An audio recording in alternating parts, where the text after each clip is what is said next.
Kui te lubate, siis juhatan sisse tänase päeva esimese esineja. Meie esinemised on üles ehitatud nüüd nii, et umbes veerand tundi on esinejale panus ja umbes veerand tundi on laudkondades panus. Nagu ma ütlesin, coachid ja superviisorid aitavad selleks, et juttu jätkuks.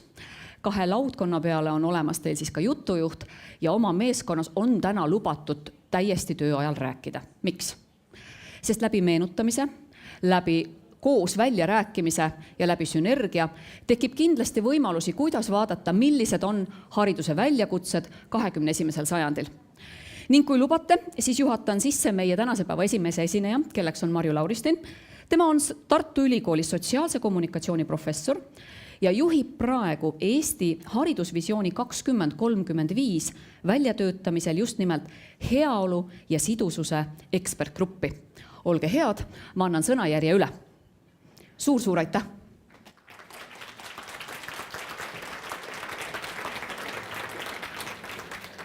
Tere hommikut, ma otsin kohta, kus tuli silma ei paista. Teid on väga palju. See on muidugi väga eriline olukord, seepärast, et nii paljudele inimestele korraga rääkida, see on väga tõsine väljakutse. Ja selleks, et mul oleks natukene lihtsam aru saada, kellega ma suhtlen, siis ma kõigepealt tahaksin teada, kui palju on teie hulgas neid, kes töötavad lasteaias. Vau! Ja kui palju on neid, kes töötavad põhikoolis? Kas mõni on ka, kes töötab gümnaasiumis? Nii et kõik võimalikud vanuseastmed on siin nagu oma õpetajate kaudu esindatud. Aga ma küsiks teistpidi ka veel, kuna Tallinnas kindlasti siin on ju erinevates keeltes töötavaid koole. Kui palju on neid, kes töötavad eestikeelses lasteaias või koolis? Ja kui palju on neid, kes töötavad venekeelses? No see on üldiselt selles mõttes väga tore olukord, sellepärast et kahjuks on tihti niiviisi, et kui näiteks on mingid koolitused või midagi, siis Eesti õpetajad ja pedagoogid on nagu ühes kohas, uks on vahelt kinni ja siis venekeelsed on kuskil teises kohas, uks on vahelt kinni ja siis räägitakse, kuidas tuleks koos töötada ja paremini lõimida. Nii et väga tore, et Tallinnas niisugust vaheseina ei ole. Ja katsume siis seda aega, mis mulle anti, see on kuskil 1,5 tundi on nii, jah? Kasutada ühes koos sellisena, et ma räägin oma jutu 3 osas. Ja iga osa järgi teeme nii, et te arutate lauas ja annate mulle tagasisidet, räägite natukene juurde, mis te arvate, kas see, mis ma rääksin, kas sellel on mingi mõte ka teie jaoks. Ja eks ma küsin ka mingi küsimuse, millele ma tahaksin ka, et te siis aitaksite vastata. Nagu juba siin sissejuhatuses öeldi, mina olen Marju Lauristin ja ma olen tööl Tartus Ülikoolis, õpetan kommunikatsiooni, aga praegu olen ma siin sellepärast, et Haridusministeerium, kelle alluvuses me kõik töötame, olgu Tartus või Tallinnas, on algatanud järjekordse haridusuuenduse kava. Õigemini alles mõtleb, kuidas moodi seda peaks tegema, on kokku pannud ühe ekspertide grupi, kes peab siis tegema nüüd selle aasta lõpuks, järgmise aasta alguseks esimese sellise visiooni. Midagi ei ole veel otsustatud, alles arutatakse esimese visiooni. Missugune võiks olla Eesti haridus aastal 2035? See tundub õudselt kauge, eks ole ju. Täna meil on 2018, 2035, 17 aastat. Ma küsiks uuesti teie käest, kui paljud teist töötasid koolis või lasteaias 17 aastat tagasi? See on, kas see oli hirmus ammu? Kas te mäletate hästi, mis siis oli? Eks ole. Aga kui te nüüd kujutate natukene ette, hetk, mis selle aja jooksul on muutunud? Mis on olnud kõige suurem muutus? Võrreldes sellega, mis oli 2001 ja nüüd 2018. Mis on kõige suurem muutus? Kuidas? Jah? Lapsed on muutunud, aga mis muutus see on? Mis see kõige suurem muutus lastega, mis on toimunud? On nad targemaks läinud, rumalamaks läinud, oskavad midagi, mida enne ei osanud?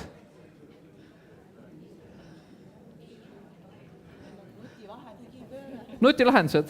Ma arvan ka, et üks asi, mida me kõik oskame öelda, ma vaatan siin ka, endast mõistetavalt meie juht ütles teile, et võtke oma nutitelefonid, eks ole, vajutage sinna, vajutage tänna, te ei hakanud keegi protestima, kõigil olid nutitelefonid. Kui te lähete kooli, siis kas te ütlete, kui te läheks tunnis, enne tunni ütlete, lapsed, pange nutitelefonid ära. Kes ütleb, pange nutitelefonid ära või jätke koju? Keegi ei ütle. Aga ma tean küll koole, kus on rangelt keelatud koolis olla nutitelefoniga. Aga tõepoolest, meie oleme siin enam-vähem juba sellega harjunud, et nutitelefon on olemas. Aga see on ka üks nii suur muutus, mille kohta võime öelda, et ega me päris hästi ei oska kõike veel ära kasutada, seda, mida see muutus kaasa toob. Ja kui nüüd seda uut 17 aastat ette mõelda, siis see on üks esimene asi, mis meelde tuleb. Olukorras, kus me oleme kõik varustatud hoopis teistsuguse tehnoloogiaga, väga palju õpetusest käib ikka vanamoodi.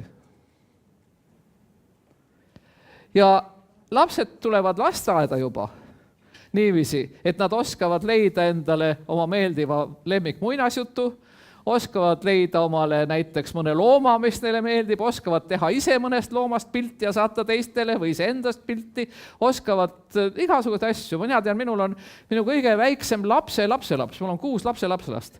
Kõige väiksem on 2-aastane. Ja see on juba nutitelefonis väga osav. Enne kui ta rääkima hakkas korralikult, juba ta oskas midagi sealt otsida. Aga kui palju me seda oskust näiteks kasutame lasteaias või koolis? Ja tegelikult poolt, kas see, et lapsed oskavad kõike leida niiviisi sõrmedega, kas see on raskendav, kui me tahame, et nad õpiks ka kirjutama käega või joonistama? Ja kas meil on muresid sellega, et lapsed on liiga palju nina nutitelefonis ja ei näe enam üksteist ja ei vaata õpetajale otsa? Või kas on nii, et kui me ütleme lastele, et kuulge, nüüd läheme välja, nad ütlevad, ei tahaks ruttu jälle tagasi, mul jäi siin üks või teine asi pooleli, ma tahtsin just mingit hoopis teist asja teha oma nende samade arvutite või nutitelefonidega. Nii et me võime öelda, et ühelt poolt on see uus tehnoloogia toonud kaasa uusi võimalusi, aga teiselt poolt ta midagi võtab ära.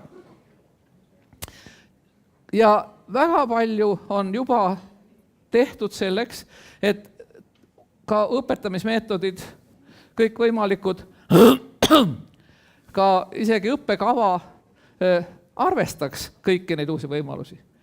Aga sugugi mitte igal pool.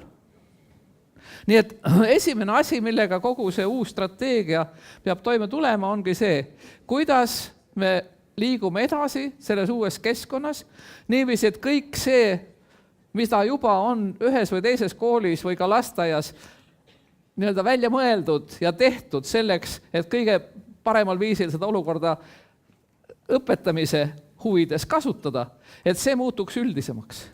Et me saaksime kaasajastada seda meie kogu Eesti haridussüsteemi niiviisi, et me kõige paremal viisil võiksime öelda, me ei ole mitte ainult e-riik ja meil ei ole mitte ainult e-kool niisuguses küllaltki veel algelises vormis, vaid me tõepoolest näeme, et me nutilapsed, et neist kasvavad ka kõige nutikamad täiskasvanud. Nii, see on esimene muutus. Miks on vaja uut strateegiat? Nüüd, teine asi, miks on vaja seda uut strateegiat, on ju seotud sellega, et me kõik näeme, mis toimub. Maailm on avatud. Meie inimesed rändavad ringi. Väga paljud pered lähevad lastega välismaale. Teised pered tulevad välismaalt lastega tagasi. Meil on inimesi, kes on juba väga mitmes eri kultuuris olnud ja teavad, mis toimub siin ja seal. Aga meil on ka lapsi, kes on erineva kultuuri taustaga, mitte ainult see, mis meil on just harjumuspärane, et ühed tulevad venekeelsed, teised eestikeelsest perest. Meile tulevad juba ka kooli ja lasteaeda lapsed, kes on mingitest hoopis kaugetest kultuuridest. Ühesõnaga, meie maailm muutub kirjumaks. Ja kuidas selles kirjus maailmas õpetaja toime tuleb? Kuidas selles kirjus maailmas lapsed omavahel toime tulevad? Ja muidugi siin kõige suurem väljakutse tõepoolest siiski endiselt Eesti kooli jaoks, Eesti lasteaia jaoks on seesama eestikeelse ja venekeelse hariduse teema. Me sellest räägime natukene lähemalt ka. See on teine suur väljakutse. Ja kolmas ja Eesti jaoks muidugi niisugune väga-väga tõsine väljakutse on see, et meil lihtviisil lapsi jääb vähemaks. Lapsi jääb vähemaks, see tähendab seda, et rahvast jääb vähemaks. Aga mis me siis teha saame? Mida arutatakse, neid erinevaid variante, on põhimõtteliselt 2. Üks on see, et me peame seda võtma kui paratamatust. Rahvast jääb vähemaks, tähendab, igaüks peab olema targem. Nii-öelda ühe inimese vastutus ja koorem Eesti elu nii-öelda vedamisel läheb järjest suuremaks. Tähendab, neid lapsi ja noori tuleb ette valmistada selleks, et nad on multiandekad, et nad teevad oma elu jooksul palju erinevaid töid, et nendel on palju erinevaid ülesandeid, et nad liiguvad ringi, ühesõnaga see haridus, mida me pakume, see peab tekitama ka suuremat võimekust. Me räägime võimestavast haridusest. Aga teine pool on see, et tulevad robotid. Robotid teevad ära inimese töö. Ja siis on siin 2 võimalust. Osa inimesi jääb nii-öelda ilma tööta või neil ei ole neid oskusi, et selles keerulises maailmas hakkama saada. Ja teine osa on siis need, kes vastupidi naudivad seda, et tulevad robotid, kõik uued tehnoloogiad, juba lapsest saadik, nad on harjunud, eks ole. Aga mis on tulemus? Suur oht on see, et meil on praegugi väga palju ebavõrdsust, aga et ebavõrdsus läheb veelgi suuremaks. Mis aitab kaasa sellele, et seda ei juhtuks, jälle haridus. Ühesõnaga, väga suur väljakutse on, et hariduse kaudu me veel paremini kui praegu saaksime tasandada neid erinevusi, mis tekivad sellest, mitte ainult sellest, et lastel on erinevad võimed nii-öelda looduse poolt, vaid mis tekivad ka sellest, et lapsed tulevad ju erinevatest peredest kooli. Me teame seda, missugune on see roll, kui me vaatame, mis toimub meie niinimetatud eliitkoolide vastuvõtul. Kus on osa lapsi, keda nii-öelda õpetatakse ette kooli minema juba väga niisugusest varasest lapsepõlvest, väga suure pinge all ja on teised lapsed, kellel ei ole neid võimalusi või ei ole kodus neid oskusi, eks ole, või ei ole ka võib-olla see neid tähtis, aga kelle jaoks ka selle tõttu on need koolid, nii-öelda need parimad koolid kättesaamatud. Kas see on normaalne olukorras, kus, nagu ma ütlesin, meie suur probleem on see, et lapsi jääb järjest vähemaks? Et me juba enne kooli nii-öelda sõelume lapsi mitmesse järku või mitmesse lehte, mis siis hakkab edasi minema läbi kogu kooli aja ja kuna mina töötan ülikoolis ka 1. ja 2. kursusega ja olen olnud nüüd sellel aastal ma ei olnud, aga ma olen ka enamasti olnud vastuvõtukomisjonis ja meie teeme oma erialal ikka vastuvõtuvestlust ka. Me mitte lihtsalt ei vaata hindeid. Ja siis on väga selgesti näha. Võib juba ette ütelda, me vaatame, kust koolist, eks ole, see noor inimene tuleb ja võib ette ennustada, mis koolidest lõpuks meil siis sõelale need jäävad, kes meil siis õppima hakkavad. Ma ütleks, et neid on 5-6 kooli Eesti peale. See ei ole ju normaalne. Sellega langeb väga-väga suur uus, ma ütleks. Ta ei ole uus, aga ta on nüüd selle tõttu uus, et ta on suurem kui enne vastutus lasteaedade peale. Sest lasteaed on see koht, kus peaks tasandama neid erinevusi, kus peaks märkama laste erinevaid võimeid, tekitama lastes, kõigis lastes tegelikult seda julgust edasi minna, juurde õppida, seda huvi, seda motivatsiooni, kõike seda. Ja räägitakse ju ka sellest, praegune haridusminister on seda ju selgesti välja ütelnud, et tegelikult me peame selgesti rõhutama, et lasteaed on hariduse osa. Ja nendes aruteludes, kus ma nüüd olen olnud, on ka väga tugevalt kõlanud need hääled, et me peame rahulikult tunnistama, et meil kool peakski algama peale sealt, kus praegu hakkab peale lasteaiavanem rühm. Teeme seda, mida teevad belglased või inglased või ameeriklased juba ammu, kus on normaalne, et öeldakse, et meie lapsed lähevad kooli 3-aastaselt või 4-aastaselt või 5-aastaselt. Mida see meil tähendab, kuna meil enamus lapsi käibki lasteaias, meil on ju selles mõttes väga hea olukord, kui me võrdleme paljude teiste Euroopa riikidega. Meil on kuskil 10%, natuke isegi alla 10% lapsi, kes lasteaias ei käi. Aga see, mida lasteaiad pakuvad, eri lasteaiad eri Eesti nurkades, praegu ei ole veel, kuigi on õppekavadel olemas. Aga see ei ole veel selline, et ta tõepoolest annaks selle kindluse, et mis tahes laps, kes tuleb, ütleme, 5-aastaselt või on 5-aastane, kui ta saab 7-seks, et ta on samamoodi nii-öelda valmis selles uues hariduskeskkonnas nende uute nõudmistega toime tulema. Nii et, ja peale selle 10%, selle 10% juures, kes lasteaias ei käi, on ju mingi osa, kes lihtsalt ei käi sellepärast, et neil on vanemad, kellel on aega või on vanaema kodus, kellel on aega ja lapsega tegeldakse ja see ei ole nagu probleem lapse arengu seisukohalt. Aga seal on ka teisi, kes ei lasteaed ei tule sellepärast, et teate isegi, kas materiaalselt ei saa või ei ole huvi ja nii edasi. Nii et praegu on ju väga tõsiselt käimas ka see arutelu, kas ei peaks siis see nii-öelda alusharidus olema tasuta. Nagu kool, kui ta on osa koolist, algkool on ju tasuta. Miks pärast meil on praegu ülikool on tasuline, või ülikool on tasuta, vabandust, ülikool on tasuta, aga see, kust kõik algab, see on tasuline. See on loogiline. Nii et ühega neid juttusid räägitakse ka, tähendab, kuidas me ikkagi selle nii-öelda määratleme, kust algab siis see, võiks öelda regulaarne, kohustuslik kõikide jaoks siis see sama ühtluskool. Ja kaldub asi sinnapoole, et ta peaks algama sealt, kus ta tegelikult ju praktiliselt loogiliselt algab. Ja siis tekib muidugi see küsimus, kuidas peaks siis see koolide kulgema ja kus ta siis peaks lõppema. Mida peaks siis olema nagu koolvõimeline andma, milleks ta peaks lapsi valmistama siis, kui me räägime põhikoolist, mis asi see keskaste on, eks ole, kas sellisena, nagu ta praegu on, ta meid rahuldab tulevikus, mis vahekord on kutseharidusel ja üldharidusel, mis vahekord on rakendus kõrgharidusel ja kutseharidusel, kõik see kooli nii-öelda tee lasteaia uksest kuni ülikooli uksest välja tulekuni. Seda praegu me väga tõsiselt nagu mõtleme ümber või vaatame, mis seal tee peal toimub.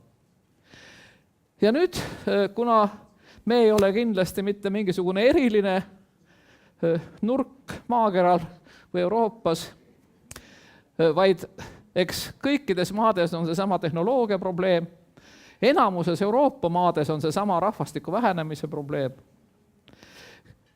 Euroopa maades kõikjal on tegu sellega, et järjest rohkem inimesed liiguvad, Eesti lapsed on Soomes, Läti, Leedu lapsed on Inglismaal, Rumeenia lapsed on, ma ei tea, kuskil Hispaanias ja vastupidi, kõik see nii-öelda kultuuride segunemine toimub. Ühesõnaga, väljakutsed on väga paljus sarnased. Ja sellepärast on olemas niisugune tore organisatsioon, mille nimi on siis see maailma nii-öelda, võiks öelda siis jõukate riikide klubi, mille nimi on OSCD. Seesama, kes on teinud neid PISA uuringuid, millest te ju kõik teate.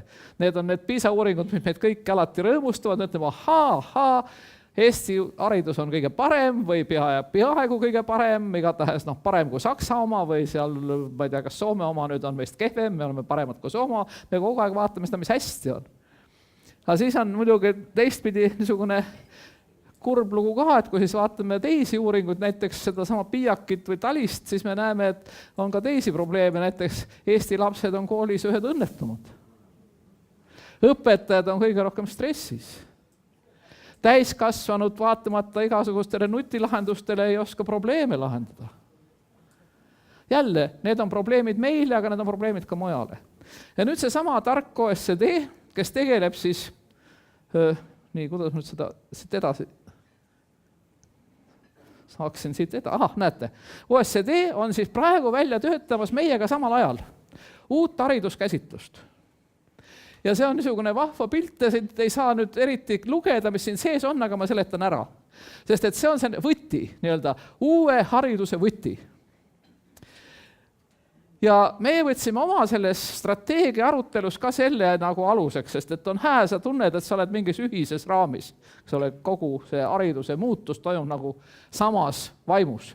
Ja mis siis siin võtmes on? Kõigepealt siin võtmes need 3 nagu niisugust nagu toru, mis siit sisse jooksevad, siin on esimene on teadmised ja teadmised on siin iseloomustatud kui aineteadmised, siis ainete vahelised lõimitud teadmised. Ja teadmised teadmiste kohta, ehk see, mida nüüd pedagoogid oma keeles ütlevad metakognitiivsed teadmised. Näiteks teadmised õppimise kohta, teadmised tunnetuse kohta. See on see esimene, teadmised, knowledge. Järgmine skills ehk oskused, kus siis on kognitiivsed oskused ehk teiste sõnadega kõik see, kuidas me õpime õppima. Teiseks sotsiaalsed ja emotsionaalsed oskused, mis ma ütlen kohe, mis on tõusnud väga-väga tähtsale kohale. Ja eriti, kui me mõtleme sellele samale nutilapsele, te olete ise ka neid ju küllalt näinud. Istuvad sõbrad 2 tükki oma vahel, eks ole, või isegi poiss ja tüdruk lähevad niiviisi 2 välja ja siis nad suhtlevad oma vahel niiviisi. Eks ole, üks vaatab siit, teine vaatab siit ja nad isegi ei naerata üksteisele, vaid nad saadavad emotikoni.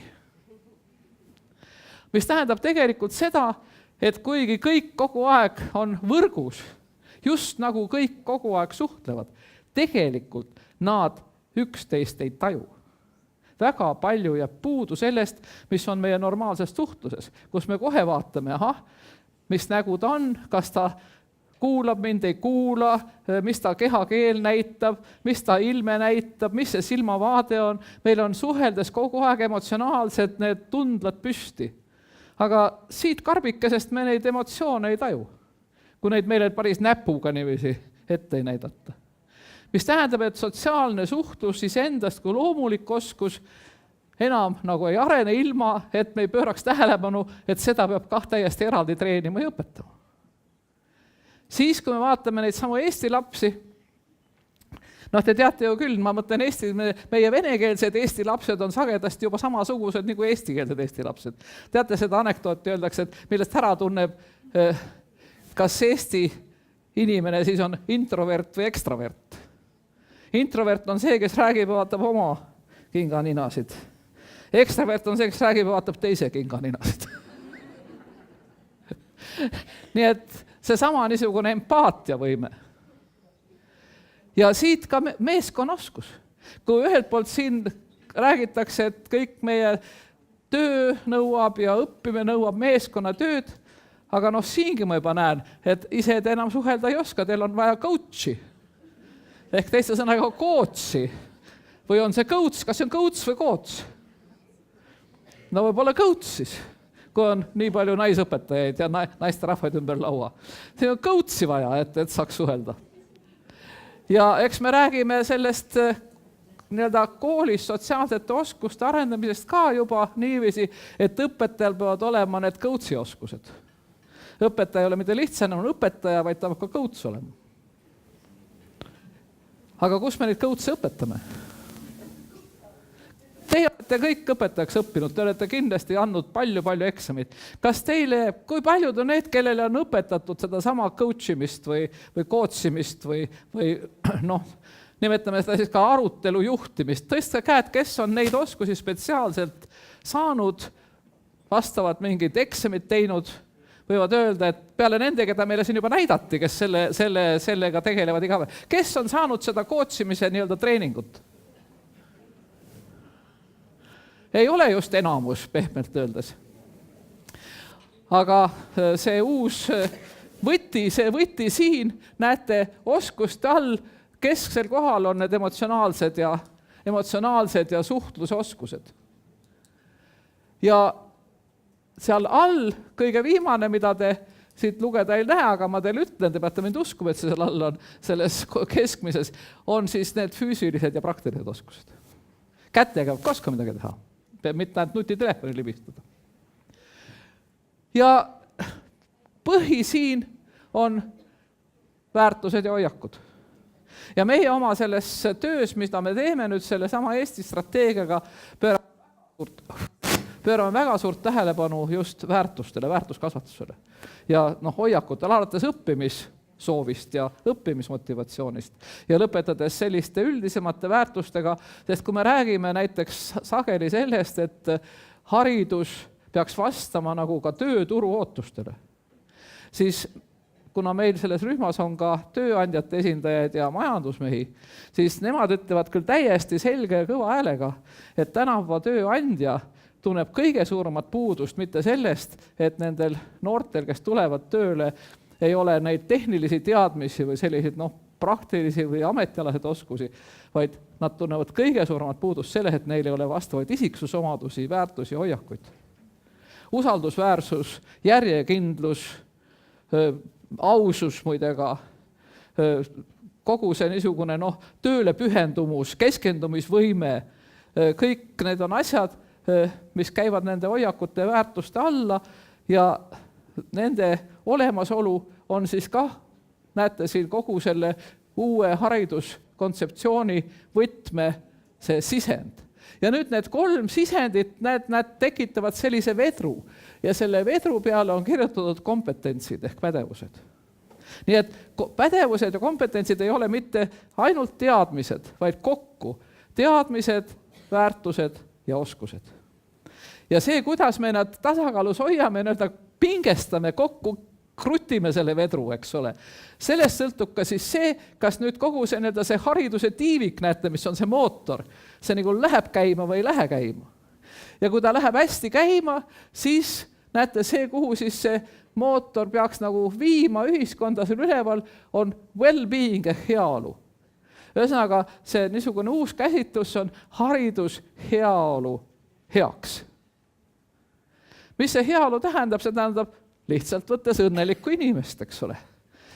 Haridus peab aitama inimestel olla õnnelikud, peavad inimesed saama positiivse impulsi, et toime tulla oma eluga, rikastada oma pereelu ja olla ka kodanikuna need, kes teevad ühiskonda paremaks.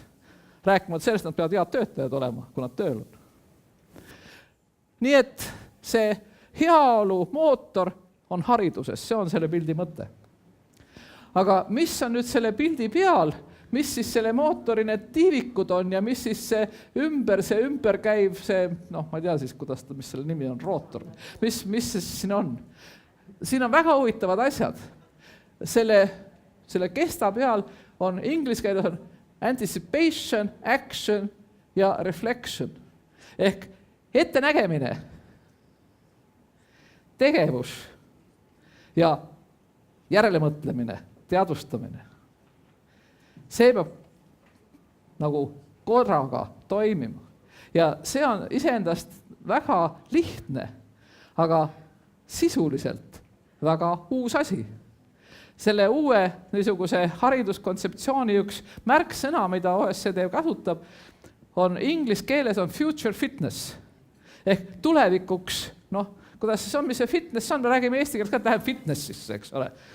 Tõstma neid ja liigutama ja kõike. Tuleviku fitness tähendab, see inimene peab olema hariduse kaudu valmis tuleviku väljakutsetele. Aru saama, mida tulevik toob. Olema võimeline ise muutuma, olema võimeline ette nägema, mida tema oma tegevusega kaasa toob. Kuidas ta oma tegevusega mõjutab teist inimest, mõjutab loodust, mõjutab oma keskkonda ja nii edasi. See on niisugune tulevikuks valmisolek. Aga kuidas nüüd see siis sisustub, see valmisolek? Mis valmisolekud need on? Sees on need tiivikud ja siin on esimeseks, hakkame siit peale, on võimekus luua uusi väärtusi. Mitte neid vaimseid väärtusi nüüd ka, aga siin on mõeldud nüüd ka seda tõesti väärtust ka selle töö ja tootmise mõttes. Teiseks, mis on väga tähtis, võimekus võtta vastutust. Ja see on väga-väga oluline. Sest kui me räägime nüüd oma tänapäeva noortest, teate isegi, meil on tekkinud niisugused imelikud sõnad, näiteks lumehelbekesed. Niisugused lumehelbekesed, siis selle taga on niisugune tunne, et need lumehelbekesed on niisugused õrnakesed, eks ole, neile mingit suurt koormat ei tohi panna, nad kukuvad kohe selle all kokku, eks ole, tööandjad kardavad, et lumehelbekesed tulevad tööle ja neile ei julge usaldada, eks ole, mingeid tõsiseid neid ülesandeid, mis iseendast on ebaõiglane, sellepärast, et teie töötate ju laste ja noortega, mina töötan noortega, mul on ma ütlesin, trobikond lapselapsi, ma näen, pole nad nii õrnaksed ühti. Aga loomulikult see vastutuse probleem neil on, väga tõsine probleem. Mis algab sellest, et nad eriti palju ei taha võtta endale selliseid pikki kohustusi. Ja teiseks siiski ka, nad on tõepoolest, nad on üsna, kuidas öelda, üsna väikese stressitaluvusega. Nii et see vastutuse võtmise julgus ja vastutuse kandmise jõud, see on asi, mida tegelikult siis haridus peaks kaasa tooma, ütleme siis treenima seda vastutusvõimekust. Ja kui ma vaatan nüüd siin suure hulga lasteaednike peale, siis tundub, et see ei ole mitte nii, et lapsekestel nendel on aega küll, kui need kohustused tulevad, praegu las nad olla toredad ja muretud ja siis on nad algkoolis, nad on nii armsad, ega me ei saa siis neid ju ometigi kohustada. Ja kuulge, teate, ja siis põhikoolis neil on nii palju muresid iseendaga, neil on murdeiga ja kõike me ei saa ju ometi nõuda, et nad midagi pingutaks. Siis on nad gümnaasiumis, neid peab olema valikuvabadus, kuidas me siis neid kohustame millekski. Ja siis tuleb ta tööturule ja tööandja ütleb, mis ma taga peale hakkan. Eks ole, ei julge tal ühtegi kohustust anda, ei ole kindel, kas ta toime tuleb, ei ole kindel, kas ta ei jookse ära esimesest uksest, mis lahti on. Nii et siit näete, hakkab tulema juba küsimus teile ka. Ja see alumine tiib, see on veel tõsisem asi. Siin on võime toime tulla pingete ja konfliktidega ja konflikte lahendada. Kusjuures nii väikesi, inimeste vahel iga päev, kui ka suuremaid, mis ühiskonnas on.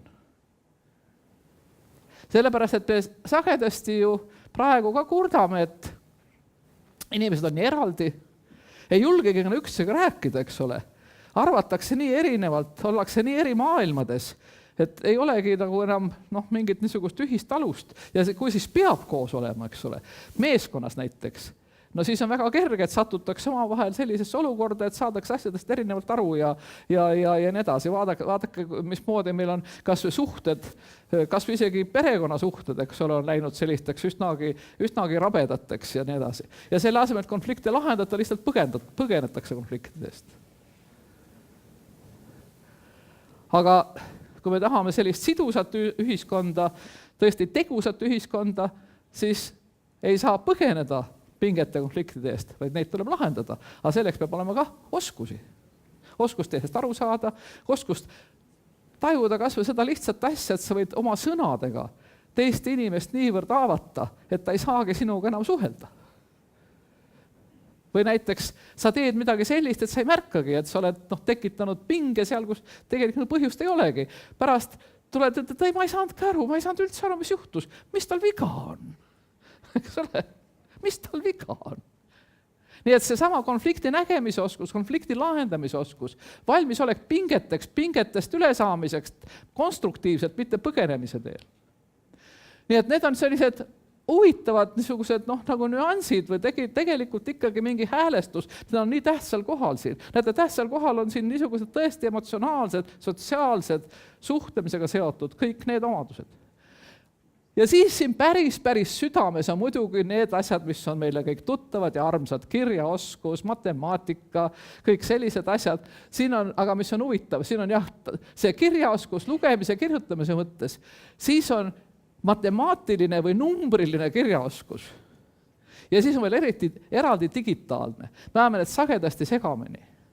Aga numbriline kirjaoskus tähendab tegelikult tulevikus järjest suuremaid asju, sellepärast et me kõik oleme kuulnud väljendit suurarvud, eks ole.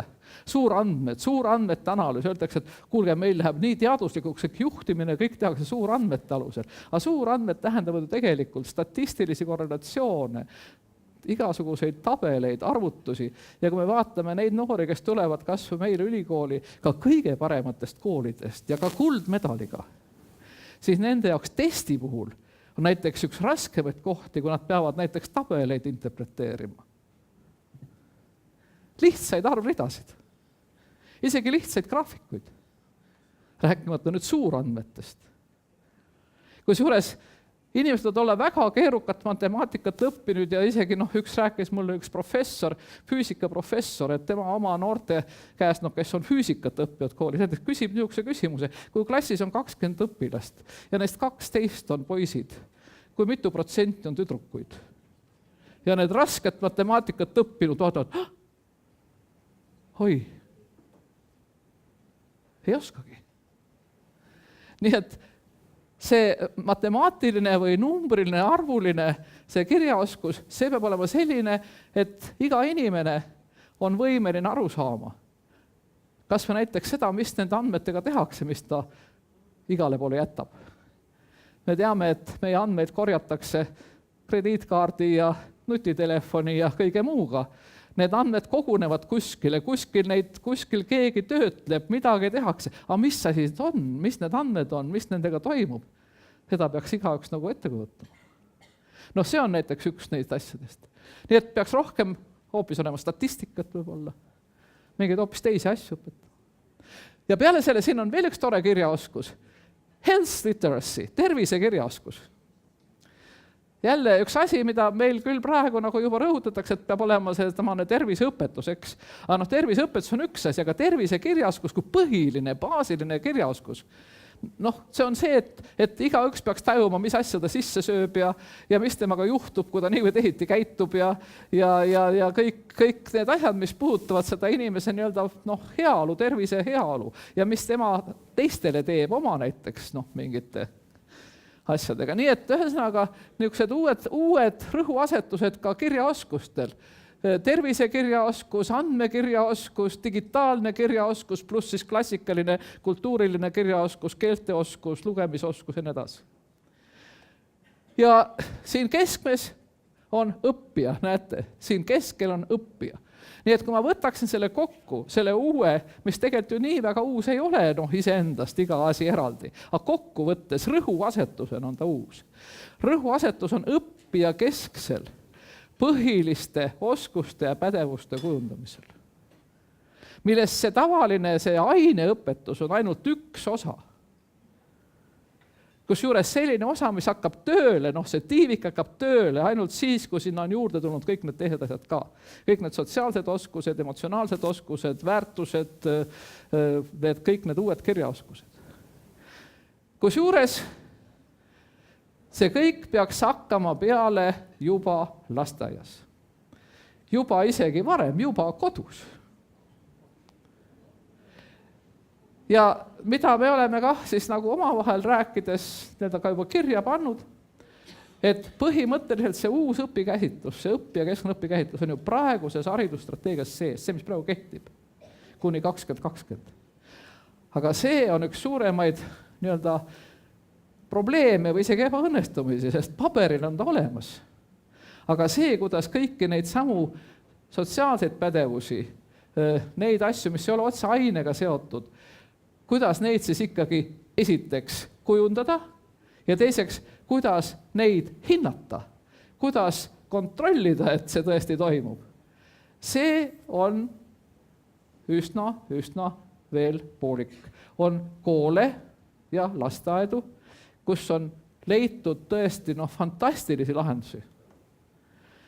Aga kui võtta nüüd kogu see suur hulk, mis teil siin on ja mis üle Eesti on, siis kahjuks neid on 2 käe sõrmedel, kus võib ütelda, et tõesti on täielikult selles uues käsitluses on leitud need praktilised lahendused. Ühte ja teist on tehtud võib-olla igal pool. Ja siis ongi minu esimene küsimus teile. Vaadake nüüd seda võtit ja püüdke siis oma laudades otsustada, mis on teie praktikast lähtudes, sellest teie igava kogemusest lähtudes, need kõige, võiks öelda, kõige suurem probleem, millega on kõige rohkem raskusi. Kus te tunnete, et siin tõesti peaks midagi teistmoodi tegema või et siin on vaja nagu võib-olla mingit, tõesti selle uue õpikäsitluses ka mingeid uusi, uusi metoodikaid, uusi vahendeid, kus ministeerium võiks ka midagi kaasa aidata.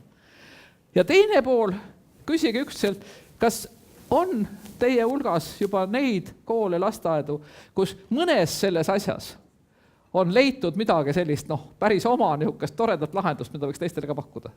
Seda niisugust säravat eesmärki või väidet või eeskuju. Midagi, mis on nagu unikaalne. Nii, jah, unikaalne või tõesti omad mõtlesite välja mingi asja, näete, väga hästi töötab. Lapsed tõesti kõik on omandanud väga suurepärase suhtlemisoskuse, töötavad meeskonnas, on järjekindlad, vahvad. Ühesõnaga, suurim probleem ja parimad võidud ja lahendused. Ja selleks kõigeks on veerand tundi aega. Veerand tundi aega ja selleks, et laudkonnas saaks nüüd ka töö käima minna koos ühise laudkonnana, olge head, tutvustage ennast laudkonnas ka üksteisele. Laua peal on olemas ka väikesed sildid, võite kirjutada sinna oma eesnime ja selle, millest te tööalaselt, näiteks juhtimises, suurepärane olete. Et võite sinna kirjutada näiteks Marju Meisterlik või Julia Julge. Pange endale rinnasildid, saate laudkonna arutelust paremini kaasas olla. Ja olge head veerand tundi arutlemiseks konkreetselt Marju Lauristinilt antult küsimustega.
On aeg vaikselt laudkonna arutelu nüüd lõpetada. Palume teie tähelepanu nüüd tagasi. Viimasele mõttele joon alla, võib-olla kas kirjeldada. Ja küsin teie laudkonna käest siit. Millised olid probleemid, mida Marju poolt välja tõstatati ja mida teie oma laudkonnas tahtsite välja tuua? Ma annan siia mikrofoni.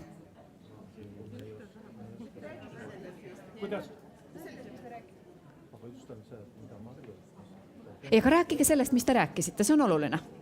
Jah, tõuse püsti ka ole. Vast võib püsti ka. Jah, töötab ikka. Muidu võid. Et meie väike, kuid töökas kollektiiv siin arutas, et kogu selle generaatoriga, mis meil seal seina peal on, et tegelikult üks nagu läbivam idee võiks olla, mis võiks koondideena tulla, on, mis siis lõpuks peaks sealt tulema, et ühelt poolt nagu energia või innukus. Et vaat see kohati on nagu probleem, et me oleme kõik väga palju innukad ja nagu te ütlesite, et siin on nii erinevatest kooliastmetest kuni lasteaiani välja, siis on ka need innukuse mõtted on ju tegelikult erinevad, et kuidas need siis kokku panna, et me ei pea siis tööle võttes seda kõiki uksi lukustama, et siis see vabastuksest ära põgeneks. Et vaat see on minu meelest probleem, et selle ühise idee või ühise, mitte keele leidmine, keeles ei ole probleeme, aga just selles motivatsioonis ja tuleviku nägemuses, et tegelikult võtame selle sama mõgigi, millest me räägime, siis igaüks saab seda ju lahata erinevalt. Mis ta siis on? Ja meil tuleb nii palju uusi ideid kogu aeg peale, et meil kohati jäävad need vanad asjad tegemata. Ja võt siis oleme innukad, aga mis suunas? Võt see on probleem. Aitäh. Ma kohe ütlen siia kommentaari juurde. Mulle väga meeldib, et innukus on väga hea sõna tegelikult, sest me oleme mõnikord lihtsalt sõnad ära unustanud. Eesti keeles on tõesti, innukus on väga õige sõna. Tõepoolest, aga see innukus tähendab mida? See tähendab seda, et sellel noorel inimesel või ka vanemal või sellel lapsel, esiteks tal on motivatsiooni, aga tal on ka eneseusku. Inimene on siis innukas, kui ta tunneb, et ta on võimekas, ta tunneb, et tal läheb see asi hästi, mis ta teeb, mis tähendab seda, et väga suur roll muide on tunnustamisel ja positiivsel tagasisidemel. See, et me ütleme, et igal lapsel peab olema edukogemus, kui ta on midagi teinud. Tal peab olema see tunne, et tal läheb asi korda, tal läheb asi hästi, siis ta julgeb teinekord ka teha. Teiseks, tal peab olema siiski see sama niisugune, võiks öelda ka teatud riskijulgus, et ta võtab ette asju, mille suhtes ta tunneb, et äkki ta võib ka eksida, aga et sellest ei juhtu midagi väga halba, et ta võib seda uuesti proovida. Väga palju meil on nagu juttu olnud sellest, et Eesti kool, Eesti haridussüsteem, ta õpetab selliseid, võiks öelda niisuguseid korralikke käsutäitjaid.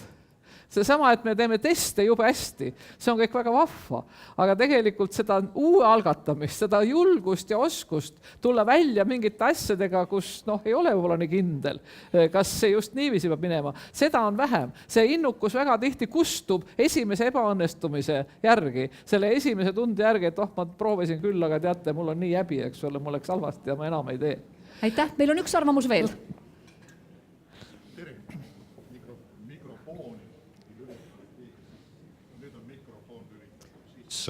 Ja nüüd mina räägin kõva häälega.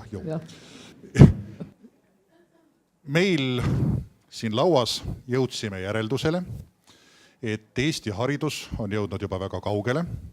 Me oleme selle esimese otsa ära teinud ja nüüd ventilaatori juures on meile visatud midagi sellist sisse, mis tuleb meile tagasi tedretäppidena. Ehk praegu Innove tehtav ja kõik see, mis puudutab riigieksameid, peegeldab meile tagasi ikkagi seda vanaegset asja ja me ei julge veel muutuda täpselt nii, nagu me tahaks nende lastega koos muutuda.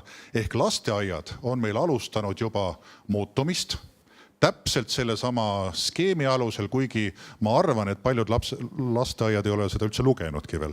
Aga kuidagi iseenesest on see tulnud, sest see tundub loomulik olevat.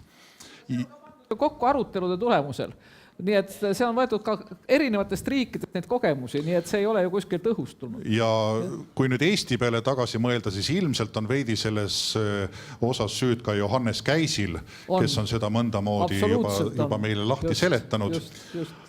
Ehk siis, kui me saaksime ühiskonna ja riigipoolsed pidurid veidi kehva tagasiside näol maha võtta, siis me oleme, ma arvan, kõik koos valmis selle skeemi alusel edasi tormama. Öelge mulle natuke täpsemalt, sest minul on nüüd võimalus seda teie sõnumit edasi või tagasi viia ka ministeeriumini. Mis on need riigipoolsed kehva tagasisideme näited, mis teile seda tolmu näkku paiskavad? See sama teie enda senise esitluse esimene pool, kus ühed koolid on head ja teised on halvad. Ehk kõik nii palju, kui meil inimesi Eestis on, ei ole neist nagu alguses ükski halb. Kõik on head. Ja ükski kool ei saa olla parem ega halvem kui teine. Koolidest ei ole mõtet teha pingerivi, nii nagu meie kaitseväe üksustest ei ole mõtet teha pingerivi. Ühed on lihtsalt merevägi ja teine on Kuperjanovi pataljon.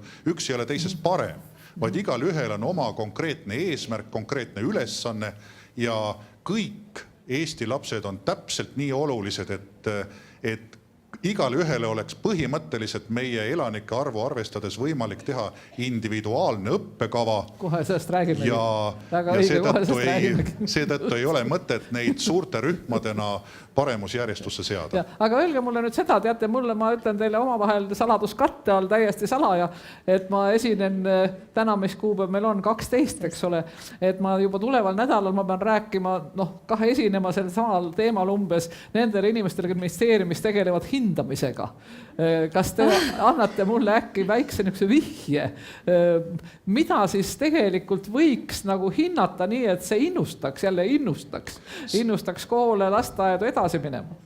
Meie koolis teeme õpilastega sellist asja nagu kujundav hindamine. Ei pane numbreid, vaid seletame igale ühele lahti, kuhu ta on jõudnud ja kuidas peaks edasi minema. Nii et koole ja lasteaedu võiks ka siis nii-öelda ministeerium või linnavõimud kujundavalt hinnata? Just.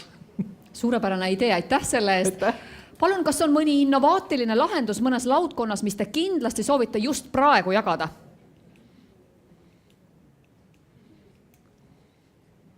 On kuskil? Kui ei, siis ma annan aja huvides sõnajärje tagasi Marju teile ja üks aruteluaeg tuleb meil ju veel.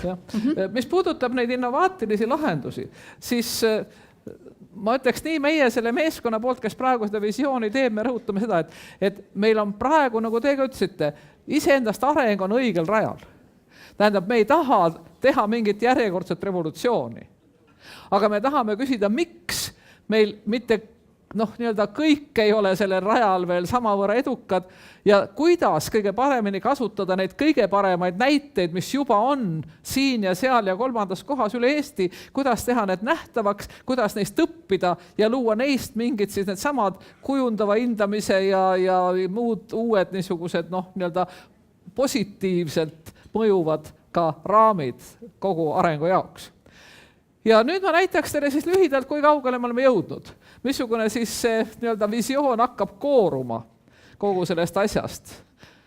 Ja siin on mõned asjad, mis on juba praegu nii-öelda enam-vähem kokku lepitud, et need on tähtsad ja esimene ongi see, millest siin juba hakkas juttu olema, see on see individuaalne iga lapse, iga noore, aga lõpuks ka iga vanema inimese elukestva õpirada. Mis lahti sellest tähendab seda, et esiteks me peame siis pedagoogidena märkama, mis on see iga lapse või iga noore või iga täiskasvanu õppes, iga siis vanema inimese esiteks võimekus, probleemid, huvid ja mida tasub arendada ja mida vastupidi tasuks nagu võib-olla aidata üle saada või ümber kujundada ja kuhu võiks panna need fookused, et see inimene oleks ise enda jaoks rahulduse allikas, saaks ise parimini toimetada ja annaks ka teistele võimaluse tunda rõõmu sellest, mis ta teeb. See, mis siin öeldi, on selle sama käsitluse alus, igaüks on mingit pidi võimekas. Aga see võimekus sagedasti ei tule välja või mõnikord tuleb välja negatiivses võtmes, eks ole, kasutatakse mitte heaks, vaid hoopiski millekski muuks. Ja nüüd see individuaalne õpirada, see tegelikult tähendab, et see, mida tegid, ütleme, juba nüüd 20 aastat tagasi, tegid ülikoolid. Meil oli ju ka nii, et meil lapsed, noored astusid ülikooli ja siis läksid marssisid nii-öelda rügementidena läbi ülikooli kursusele ühe kava järgi, aga praegu seda ei ole. Praegu on ju meil niiviisi, et meil on, praegu meil on, eks ole, detsembrikuu, 15. detsembriks peavad meie tudengid valima järgmiseks semestriks ained, mida nad tahavad järgmisel semestril õppida. See menüü on nii-öelda üleval, aine sisu on üleval, kes seda õpetab on üleval ja nad saavad ennast registreerida nendele kursustele siis kindla kuupäevani. Ja see sõltub nüüd sellest, mis nad veel teevad, eks ole, kuidas nad oma aega jagavad, millele nad tahavad fookuse panna, nii et ühesõnaga neil on võimalus seda teha. Muidugi me ei saa ütelda, et iga lasteaia laps suudab ise valida, eks ole, mida ta õpetama peab. Siin tuleb kohe sisse see, et koostöö vanematega, õpetajate, kasvatajate tähelepanelikkus, märkamine ja loomulikult ühisosa on ju küllalt suureks, meil ülikoolis ka siiski on teatud see sama tuumõppekava, mis on kõikide jaoks ühine.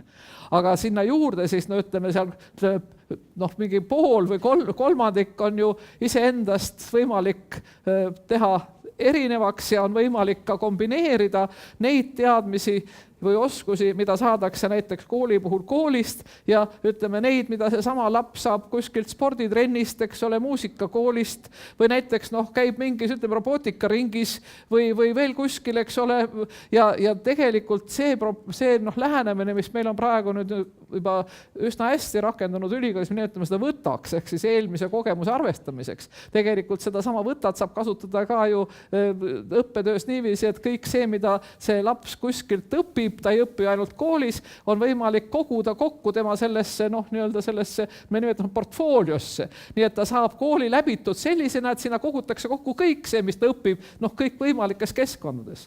Nii et see esimene printsiip on see personaalsete võimete huvide arvestamine, nende isikukesksed õpirajad, moodulite põhised paindlikud õppekavad, eakohased üle elukaare ulatuvad õpioskused ja meetodid. See on see printsiip. Kuidas seda ellu viia, see on küllalt keeruline logistiline ülesanne, eks ole ju. Kui te olete koolijuhid ise, eks ole, siis te kujutate ette, et ega see nali ei ole. Panna see nii tööle, et tõepoolest igal ühel oleks võimalik, igaüks ju eraldi üksi ei tee seda, ikka mingid rühmad tekivad, mingid grupid tekivad, eks ole. Ma kujutan ette kuskil üks 5-6, võib-olla 7 varianti. Kas seal on siis niiviisi, et on eri vanuses lapsed koos näiteks, kui me räägime sellest, et on mingisugune niisugune moodul, kus on need, kes on eriti matemaatiliselt andekad, siis seal võivad olla ju näiteks 12-aastased ja 15-aastased, eks ole. Või võib-olla mingid hoopis käsitöö või mingite tehniliste oskustega seotud asjad jällegi, need võivad olla täiesti erinevalt kombineerunud. See on väga tõsine logistiline väljakutse, see eeldab seda, et meil tegelikult see sama niisugune nii enesejuhtimine, õpimotivatsioon, see avastamisrõõm on seotud teistpidi õpetajate autonoomia ja loovusega. Siin pead õpetaja ja õpilane kokku saama ja koos leidma kõiki neid lahendusi. Nüüd, seda on võimalik saavutada siis, kui siin punkt 3 on väga tähtis, on nüüd väga moodne sõna õmblusteta. Õmblusteta hariduskeskkond, mis tähendab seda, et üldhariduse ja kutsehariduse vahel ei ole seina ja müüri, vaid kombineeritakse õppekavasid omavahel. Et muusikakoolid, igasugused muud huvikoolid, eks ole, ja üldharidus jälle kombineeruvad. Nii et selle õpiraja on võimalik läbida, teate, niisuguse orienteerumisena haridusmaastikul, on avatud haridusmaastik. Nüüd siin on küsimus astmete vahel. Tõepoolest, alusharidus, algharidus, tegelikult see on üks kompleks, see ei ole nii, et siin üks lõpeb, teine algab, vaid see on tegelikult üks kompleks. Mis on ealised need iseärasused? Tegelikult, nagu ma enne vihjasin, ega meil praegu veel ei ole ka teadlastel päris selge. Võtame selle nutiajastu, kuidas nüüd see tunnetusprotsess toimub. Kui vanalt, miskid asjad, mil viisil hakkavad kujundama seda lapse, eks ole, niisugust maailma tunnetust, kus tekib siis see teatud küpsemise moment, kas näiteks see, et meil need noored inimesed juba seal 12-13 aastased tõepoolest, siin on näiteid toodud, siin president pidas meil oli üks hariduskonverents, pidas meile kõnet ja rääkis meile seda, kuidas tema 4. klassis käib poeg, õppis YouTube'ist iseseisvalt ära jaapani keele, eks ole. Ja nad õpivad igasugu asju iseseisvalt, eks ole. Kuidas seda kõik ühendada nüüd selle sama niisuguse haridusinstitutsioonide kaudu antava hariduse, kõik see, ühesõnaga see kõik see õmblusteta hariduskeskkond, selle arvestamine, mis tuleb kultuuri kaudu, meedia kaudu, igasuguste muude asutuste kaudu, see on väga oluline. Ja siis selles õmblusteta selles keskkonnas teistpidi on tähtis, et see praegune ikkagi väga jäik vahetegemine, siin on meil teate reaalained, ikka reaalained peab õppima, aga siis meil on need humanitaarid, teeme neile ühe suuna, las nad olla seal, laulavad, tantsivad, õpivad prantsuse keelt, eks ole. See vahe peab ka ära kaduma. Sest mida ütlevad tööandjad? Tööandjad ütlevad seda, et nende oskuste arendamiseks, mida nemad peavad tähtsaks, on humanitaaria otsustav. Seda sama kujutusvõimet ja loovust arendavad kunstid. kõik see sama niisugune nagu pingetega toimetulek tuleb näiteks sellest, et need noored on ka teatris käinud, eks ole, ja draamasid ja tragöödiaid läbi elanud ja luuletusi lugenud. Ei ole nii, et armub ära, siis jookseb psühhiaatri juurde. nii et ühesõnaga see niisugune tehnokraatlik või tööstusühiskonnale omane kõvaks ja pehmeks hariduseks jagamine, see peab ära kaduma. Ja see peab ka majanduses ära kaduma, sest näiteks selleks, et minna Hiina turule, peab tundma Hiina kultuuri. Nii et ühesõnaga kogu see vanad need vaheseinad, need kaovad. Ja muidugi, mis meil on üks väga tähtis asi, no mitte meil, see on see teooria ja praktika vaheline vahesein. Siin on meil, teate, meil on akadeemiline haridus, eks ole. See on meil teooria, see on meil kõrge, puhas ja kaunis, eks ole. No siin on meil kutseharidus, et on mingid niisugused, seal teevad midagi õlised ja noh, nendel peakene ei võta mingeid niisuguseid keerulisemaid asju. Tähendab, kõik see teooria ja praktika peab omavahel põimuma. Ja juba alates lasteaiast, tähendab, alates algharidusest. See sama USCD, see ratas või see mudel, seal on selle seletuses ka öeldud, et see õppekava, mis seni on olnud nii, et sinna korjatakse järjest nagu uusi lõngakerasid, teate nagu vanaema lõngakera, eri värvi, igaüks on eraldi kera, eks ole. Et selle asemel peaks olema selline nagu probleemi või ütleme küsimuste kesked moodulid, kus tegelikult juba kootakse kokku. Näiteks on mingisugune näiteks ma olen näinud üht metoodikat, kus lapsed korjavad YouTube'ist mingeid stseene, kas või näiteks autoõnnetust, eks ole. Ja siis arutatakse, missuguste õppeainete kaudu saab seletada, miks need autod kokku põrkasid, eks ole, mis siis juhtus, mis inimestega juhtus ja nii edasi. Tulevad väga erinevad teadmised kokku, et seletada mingit probleemi või mingit nähtust. Ühesõnaga selline integreeritud teadmise ja praktilise kogemuse integreerimine. Arutlemisoskus. Oli meil üks huvitav konverents Tartus, mineva nädal huvitava kooli konverents, mõni teist oli ka võib-olla seal, ja seal tuli välja üks näiteks niisugune väga tähtis asi, et õpetajad peavad oskama lastega koos filosofeerida, arutada asjade üle. Ühesõnaga, see niisugune terviklikkus, holistlikkus, elu ja teooria, erinevate ainete, väärtuste ja teadmiste niisugune kokkulõimimine. Siis muidugi on väga tähtis see virtuaalse reaalse keskkonna kokkupanek. Sest väga suur oht on see, kui minnakse käradega, et digi lahendab kõik, eks ole, kõik toimub digis, animeerime, audiovisualiseerime, näitame ekraani peal, nuti peal, kõik, ja siis laps läheb õue, eks ole, ja värskelt on heina niidetud, issand, kui halb ais siin on, eks ole. Ühesõnaga, see kogu see niisugune eluga kontakt, loodusega kontakt, vahetu kontakt teise inimesega, eks ole. Et me ei lase lastel ära kaduda sinna sellesse nutimaailma, vaid kogu aeg hoiame seda silda, kogu aeg toome nagu seda kahte pidi, eks ole, seda maailma kokku omavahel. Ja muidugi, kui me räägime sellest, mida siis see õpetaja teeb, väga palju te olete ka kuulnud ja võib-olla mõni on ka kasutanud seda niinimetatud pööratud klassiruumi. Kas keegi on kasutanud pööratud klassiruumi metoodikat, kus lapsed enne arvuti abil valmistavad ennast ette ja siis tunnis toimub mitte siis nagu näiteks need tunnikontrollid, eks ole, vaid tunnis toimub arutelu. Selle arutelu, mida juba need lapsed on iseseisvalt teinud. Kui paljud on seda kasutanud? No näete, juba on. Tähendab, see on see pööratud klassiruum, mida peetakse selles tulevikukoolis üheks võiks öelda kõige tavalisemaks võimaluseks. Mis tähendab jälle seda, et õpetaja peab olema võimeline arutlema, aru saama, eks ole, kus siin on mingisugused, kus on midagi uut ja toredat, kus on tõesti probleemid, kus on midagi jäetud märkamata, kuidas leida ühisosa nende erinevate individuaalsete tööde vahel ja nii edasi. Nii et see coach peab ühtlasi olema ka väikest viisi filosoof, seesama õpetaja. Ja kogu siis see teema, mis puudutab virtuaalse ja reaalse vahekorda, on seotud ka veel sellise teemaga nagu vaimne tervis. Sest et mida näitavad kahjuks praktilised kogemused ja ka juba uuringud on see, et tekivad täiesti uued terviseprobleemid. Mitte ainult silmanägemisega, vaid ka identiteedi hajumisega, psüühiliste häiretega, autismiga näiteks, niisugune digiautism, eks ole, nii edasi. Nii et vaimse hügieeni probleemid. Ja teiseks tulevad sisse täiesti uued asjad, mis puudutavad digihügieeni näiteks andmekaitse mõttes, privaatsuskaitse mõttes. Nii et kogu see oskus säilitada seda terviklikku ja tervet inimest ka selles uues keskkonnas. Nüüd selleks, et see kõik toimuks, õpetaja saab just nagu kogu aeg juurde uusi ülesandeid, on ju. Küll ta peab digit oskama ja küll ta peab logistikat tundma ja küll ta peab vanemaid järgi aitama ja küll ta peab ise terve olema ja nii edasi, nii edasi.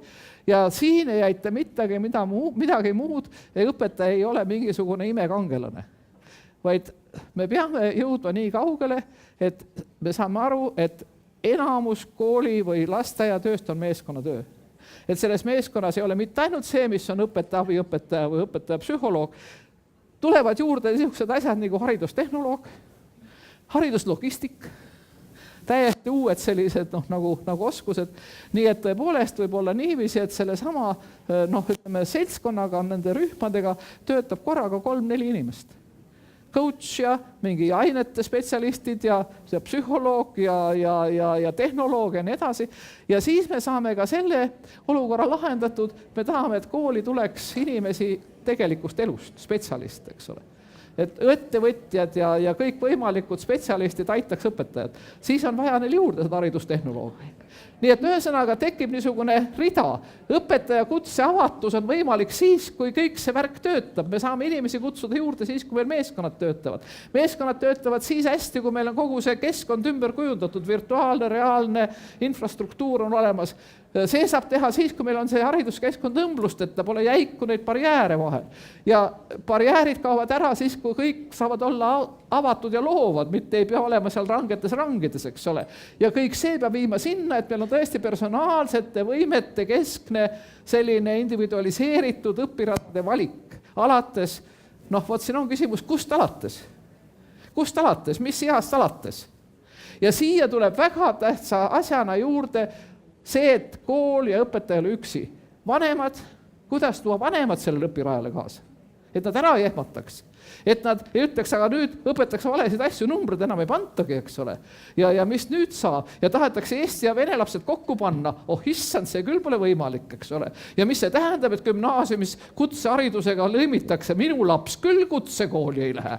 Ja nii edasi, eks ole. Nii et siin on vaja väga tähtis, on see vanemate perekonnaga ja ka kogukonnaga see niisugune nagu koostöö ja ka töö nendega. Nii et mul on teile nüüd niisugune palve. Vaadake seda rida, 1, 2, 3, 4, 5, 6, 7 ja valige sealt välja, mis teie arvates on see võti, mis on kõige tähtsam. Et valige palun välja üks number ja kirjutage see number A5 ühele tühjale paberilehele nii suurelt ja tõstke see üles minuti pärast, kui te olete oma laudkonnaga teinud valiku. 1 minut aega ja tõstke laua peale, näidake ära, mis number, vaatame, mis number võidab. Ja siis on aeg küsimusteks. 1, ma kordan üle, 1 on personaalsete võimete arvestamine, individuaalne õpirada. 2 on õppijate ja õpetajate loovus ja autonoomia. 3 on õmblusteta hariduskeskkond. 4 on virtuaalse reaalse sidumine. 5 on pedagoogiline meeskonnatöö ja vanemate ja kogukonna kaasamine meeskonda. 6 on kuulan. õpetajate ettevalmistus ümberõppe. Ja 7 on tuua kooli teisi, mitte õpetajaid, vaid teisi ka avatud kool.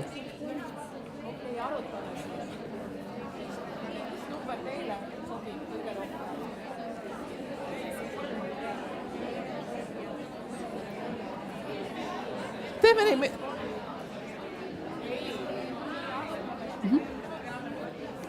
Ja siis me teeme kokkuvõtte ja siis ma annan teile küsimused, sest meil on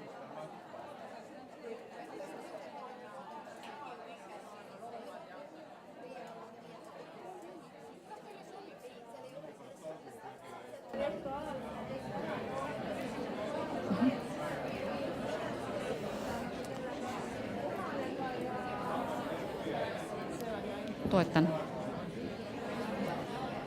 10 sekundit.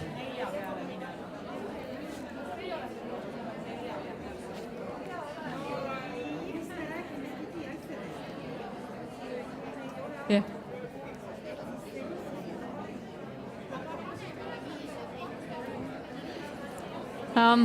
Teeme nüüd katset ja vaatame, kas on võimalik 1 number laudkonna peale kokku leppida. Nii. Palun olge head, on tulemuste näitamise aeg.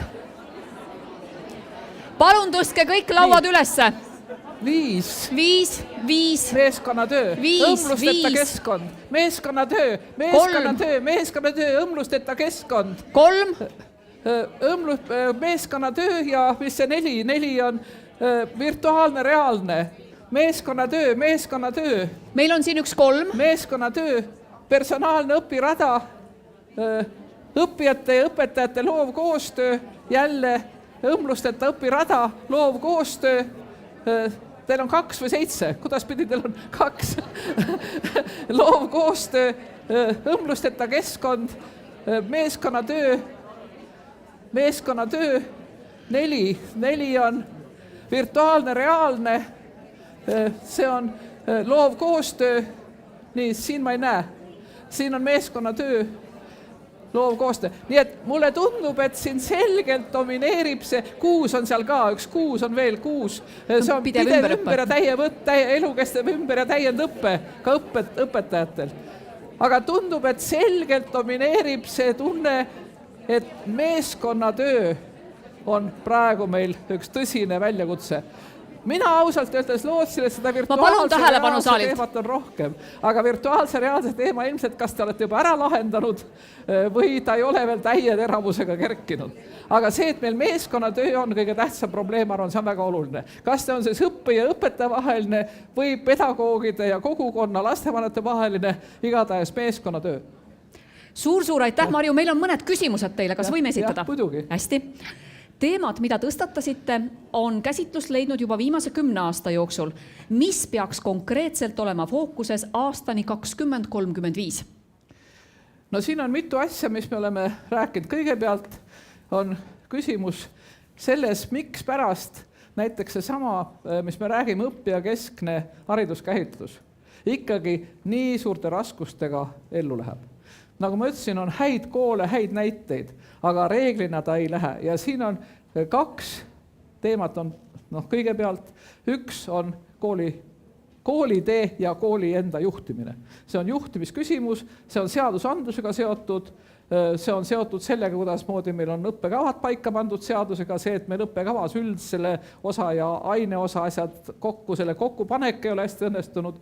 Aga siit me tuleme ka õpetajate endi ühelt poolt ettevalmistuse ja võimaluste ja harjumuste juurde, näiteks ainete lõimimise puhul on näha olnud, et väga paljud õpetajad siiski ei armasta seda lõimimist, eks ole, igaüks on harjunud oma rida kündma.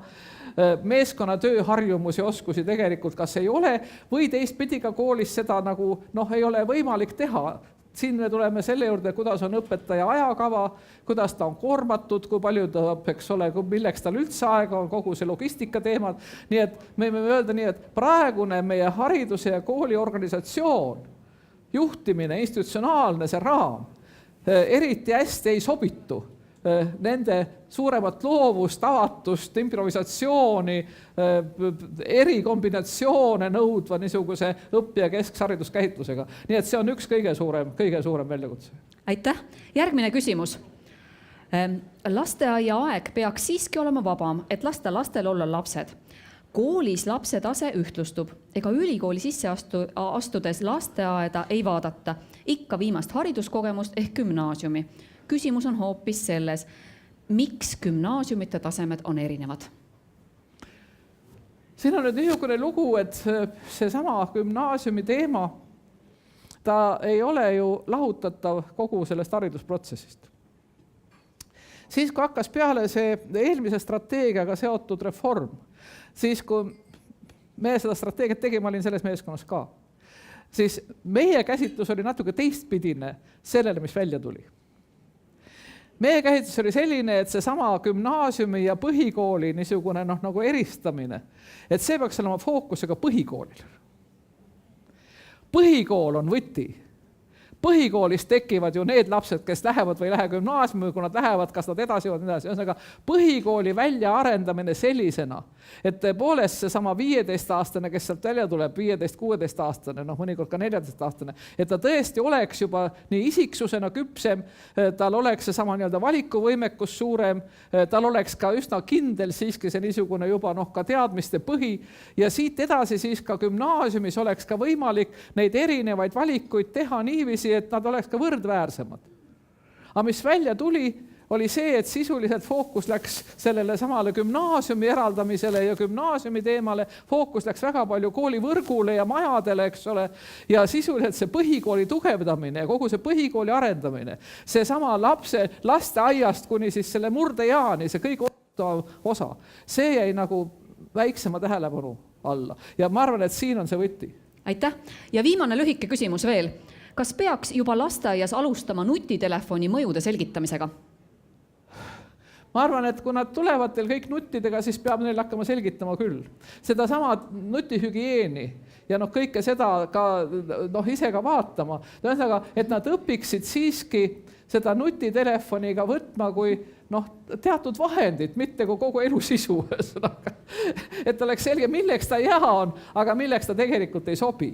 Ja seda ütlevad nüüd need psühholoogid ja tohtrid, et väikese lapse puhul see peab olema ikkagi selgelt ajaliselt ka piiratud. Nii silmade pärast kui ka tähelepanu kogu selle niisuguse harjutamise pärast ja nii edasi. Tähendab, see, mis ma ütlesin, see tasakaal virtuaalse ja reaalse vahel peab kindlasti, mida väiksemad lapsed, seda rohkem peab tulema reaalse poole. Tegelikult me oleme isegi rääkinud omavahel sellest, et siin on väga palju õppida Waldorf kooli kogemusest või Waldorf kogemused, tähendab, kus tõesti see reaalsuse taju, see niisugune loomulik terviklik kontakt, eks ole, lapse psüühikale oluline terviklik kontakt keskkonnaga on kõigepealt aluseks ja siis tulevad kõik need tähed, mis sinna peale, eks ole, kujunevad. Aga kui ta kohe läheb sinna nutti ära siis on väga raske seda reaalsuse taju enam tagasi. Suur aitäh teile. Workshop keskkonnas on võimalik esitada küsimusi esinejatele ja neid küsimusi ka omakorda kommenteerida. Palun, kas on saalist veel mõni küsija?